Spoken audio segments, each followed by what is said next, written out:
This video is on the objective, make a conclusion, and interpret the results for testing the difference between two means. And this is the case where the population's standard deviations are known. So you'll be working with a normal distribution, right? Z-scores. And this is using the p-value approach. All right, so let's take a look. So again, if you want to see more about the topic, the objective, click on More Instruction.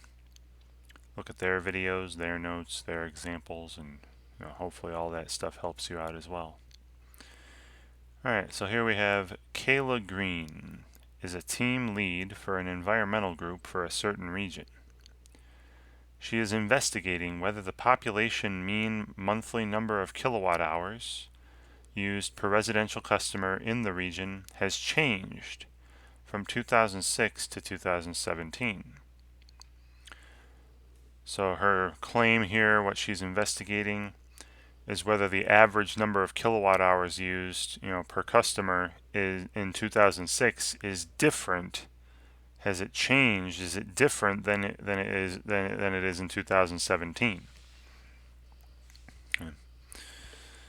All right. So she is concerned that changes such as more efficient lighting and the increased use of electronics and air conditioners are affecting how much electricity residential customers now consume. Kayla assumes the population standard deviation for 2006 and 17 using the data that were provided to her by local utility companies. So you see there's a sigma 1 from 2006, right? There's a population standard deviations known for these homes, these residential customers in 2006. And there's also a sigma 2, right? The population standard deviation for the customers in 2017, their electronics usage. Using data that were collected by her organization, Kayla selects a random sample of residential customers who were active for all of 2006 and a separate sample, right? So it's different people, so these should be independent samples, right? The results from the 2006 sample shouldn't have any effect or anything to do with the results from the 2017 sample of customers. So these customers who were active, for all of 2017. The results from the samples and the population standard deviations that are assumed for this hypothesis test are provided in the accompanying table. So they're saying let mu1 be the population mean monthly number of kilowatt hours consumed per residential customer in 2006, and mu2 be the average monthly electricity usage per customer in 2017. The p-value rounded to 3 decimal places is 0.250, 25%. The significance level, alpha equals 1%, 0.01. They're giving us the null hypothesis is that there is no difference between these averages. The null hypothesis is the statement that the average electricity consumption in 2006 is exactly the same as the average electricity consumption in 2017. They're assuming they're equal. Whereas the alternative hypothesis is what she's investigating, right? Is the claim whether it changed. That the average electricity consumption in 2006 minus the average electricity consumption in 2017 is not 0, right? So they're not equal. There was a change in the electricity consumption.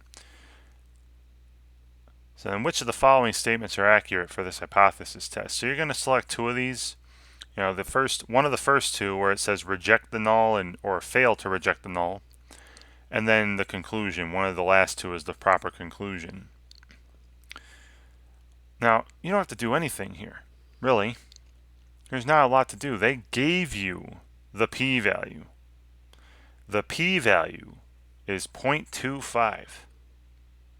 And remember what you do with that. You compare the p-value to the significance level, which is 0.01 alpha.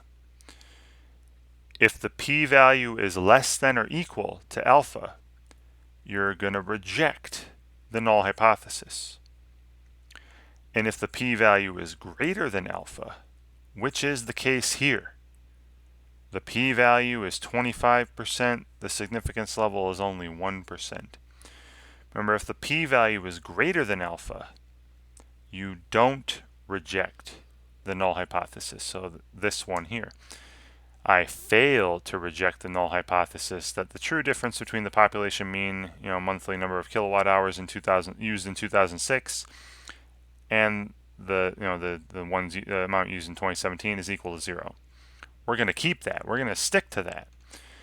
So that means the null hypothesis, right? This statement here, we're keeping it. That means we are going to reject or not support the alternative. I'll put it. Imagine I'm putting a big cross through this, a big X. And this was the claim. This was what she was trying to investigate. So based on the evidence, based on these samples, we're keeping the null and saying, oh, there's not enough evidence to support this claim. We're not accepting the claim. So based on the results of the hypothesis test, there is not enough evidence at the 1% significance level to suggest that the difference, is not equal to 0. The difference in these averages, we can't suggest that, right? We're not accepting that. Right. This one says that there is enough evidence to say that, but we didn't reject the null, so we can accept the alternative. We can accept the claim. We're not supporting the claim, however you want to say that.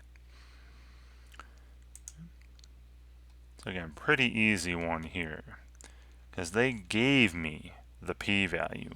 I didn't have to calculate anything. They gave me the significance level. I mean, you should always know the significance level for a test. And as I mentioned in the past, if it's not given to you, you can pretty safely assume a value of alpha of 5% for most tests. But they gave me p-value. They gave me alpha. This is pretty simple if that's the case. You can very easily decide, do I reject the null hypothesis or not? And then once I've made that decision, is my evidence supporting the claim, the original claim or not, the statement that's being investigated, which is usually represented by the alternative hypothesis. All right, so hopefully listening to me here, or looking at more instruction, or reading these answer explanations when they come up, hopefully all this stuff helps you out when you go and work on this stuff on your own. And thank you very much for watching.